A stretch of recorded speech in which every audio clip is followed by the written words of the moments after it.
Today we're gonna visit a few places to collect some protection money. 2 restaurants and a motel outside of town.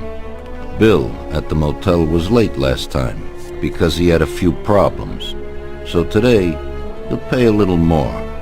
You may have heard about how criminals can prey on businesses using various threats. That certainly isn't the case with us. People who pay us receive services, which the police certainly can't provide them with.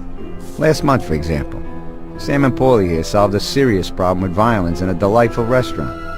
The owner is now satisfied that nothing of that sort will happen there again. You'll do the driving. Paulie and Sam will do the collecting. It'll be routine. Tell Ralph to give you a car, and you can go. Okay, boss. Well, you and I'll have a drink. What do you say, Frank?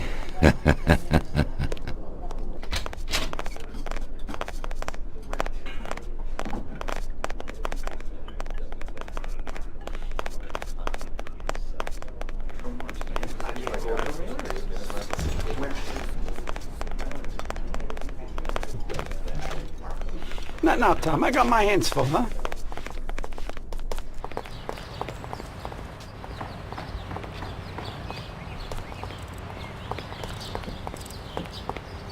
Look, we'll talk later, Tommy. I won't keep you now, Tom. Hey, Ralphie. Me and the boys have got a job to do, and I need some wheels. Hey, I sorted out what you brought me last time. It has a good motor, Tom. It has almost 60 horsepower and goes a good 75 miles per hour. He has 4 speeds and brake servo. Simply beautiful. Also, I had a look at how you could best steal one. I used to drive one when I was a cabbie, so I know how to get into one, Ralphie. Well, then I got another little number. It has about 40 horsepower and goes at almost 60 miles an hour.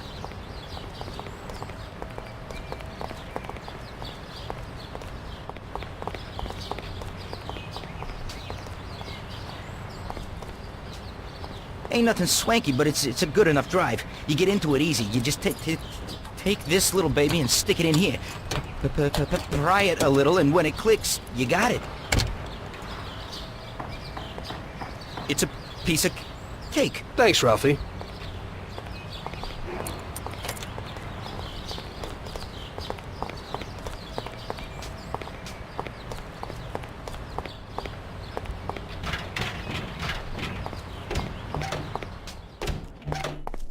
Hey, Vincenzo. I need some kind of gun. Hey, Tom, I think this'll do the trick.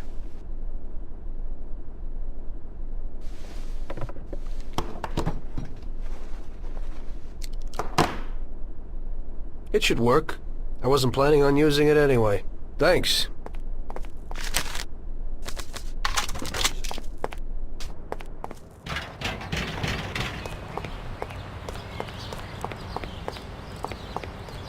We'll talk at the bar later, Tommy. You gotta go, so the Don don't get pissed.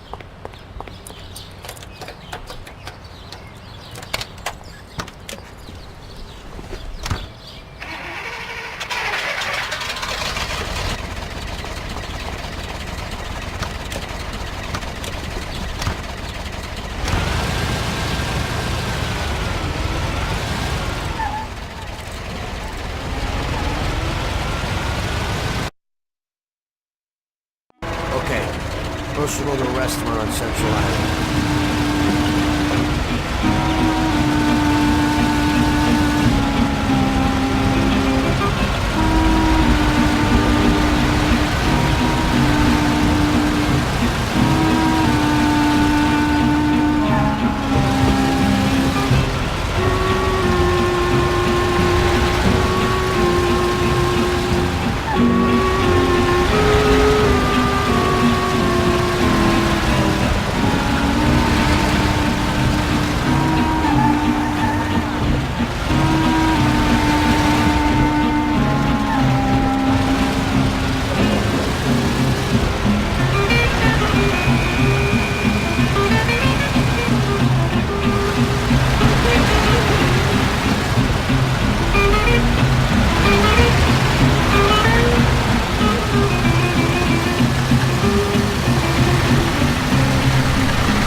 do it. I have a wife and child.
Get up, Sam. It's over. He really went to work on you, buddy. Let's go. It's nothing. You'll be all right. Doctor will put you back together again. You're tough as nails.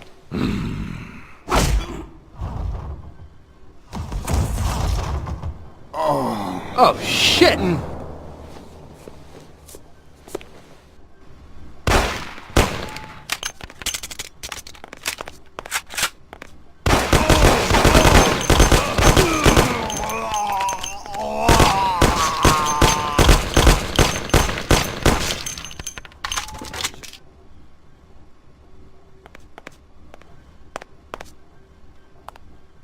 That's it. I'll get you back in the car. Everything will be okay. Don't move, scumbag, or I'll fill you with holes. Come on, just try it. You won't get past me. Sure thing, buddy. Just stay cool. Everything's okay. Just go. No problem. Just try it. No. God. Go. Get him.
That's how I got into it. 1 minute a regular cabbie, the next a respected mafioso. You were all right with killing people? Usually people have a problem with that. You know, I ain't one of those people with a thirst for blood. I don't need violence in my life, and I don't look for trouble, but I also don't have any remorse. They wanted to outsmart us, so we had to outsmart them. No excuses. It was all the same to me. I wasn't interested in the fates of other people. Everybody said it was just business, and that the family sticks together. It was different from living alone and nobody giving a damn about you. Suddenly you're respected by all the people you meet. Everybody knows you can help them, but you can also destroy their lives. And everybody tries to ingratiate themselves to you. And what about the police? You just walked away, just like that, from a massacre. Didn't you have any problem with this? You work for the police. You ought to know. You know, the Mafia runs the whole city. The Salieri family makes over 25 million bucks every year. The papers were full of it. But nobody saw nothing. If they wanted to stay alive. We paid off the bureaucrats $6 grand a month. Your bosses had liquor at trade price and got payouts for special jobs from both Salieri and Morello. Case closed, lack of evidence. Cops would even move shipments of drink for us. I guess you'd have heard something about that. So what about your two friends? Well, they were better off than you'd think. Salieri had a good doc for his boys, and it's not like he ever asked any questions. In a few weeks, they'd be healthy and back on the streets again. The only one who worried us was Morello. He wanted to be the big cheese, which Salieri couldn't let him do. Salieri had no intention of being in second place. You know, a person becomes a Don because of his thirst for power, and he doesn't care about any other rules than his own. That's how it is, Detective. So he'd be his own boss, independent of the police, of the state, of anyone. That's why a person becomes a Don. Salieri and Morello both wanted it all. They kept sparring with each other, but they both knew that if it all blew up, it would be hell. The big difference between them was in their methods. I heard a little story about Morello.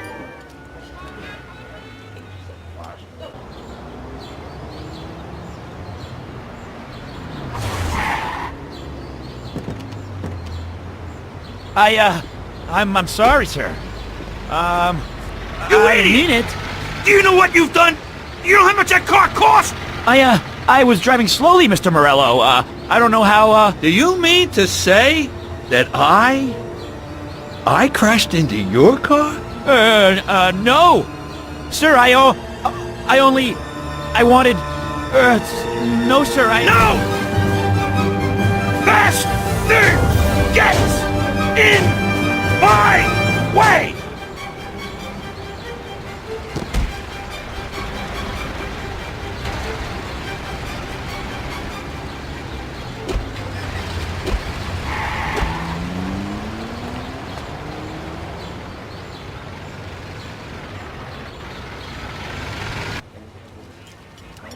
Salieri built his respect as a businessman. Everybody knew that they didn't need to fear him if they did what they should. They knew that if they needed something, they could come to Mr. Salieri. So Salieri made friends, often helped people with various problems, and expected the same in return. When somebody crossed him, they broke a cardinal rule, and everybody knew what would happen. Morello was just a mean bastard. He built his power through violence. Even his friends feared him. Most people just tried to avoid him.